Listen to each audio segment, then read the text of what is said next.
The question that we really wanted to answer with this project was, the same types of vaccines in places, the Western developed economies, which are highly vaccinated, are we seeing a different impact in these places, or is the effect of the vaccines really the same? And so what we did was to take the places that had vaccination coverage of over 55%, and bigger places, so populations over 1 million. And then we further narrowed this to a group of places that have seen a wave of cases pre and post vaccination. In some places, vaccinations seem to be able to bring deaths down to a much bigger level. And the question really was why, and what can the world learn from that?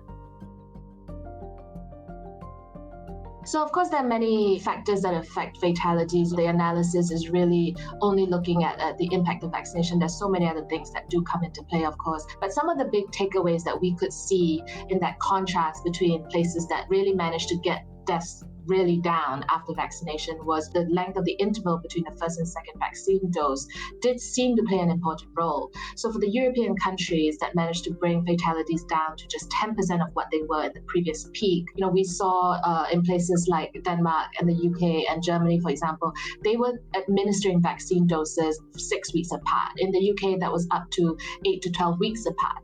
Whereas in places that have brought deaths down to a smaller level, the US, Japan, Israel, they were administering vaccine doses only 3 to 4 weeks apart. We've seen that those longer intervals actually do boost the immunity level much higher. We've seen this now from studies. The second dose is more powerful when the first dose has been given that time to fully mature in the body. And that could play an important role. And there's a lot of lessons there for countries that are now still ongoing their vaccination campaign. And so what happened to those earliest vaccinated countries? By the time Delta came through and started spreading across the world, those initial doses, we do see the immunity has already waned, and that could have played a part in the fact that vaccination did not provide as strong of a shield towards Delta compared to other countries.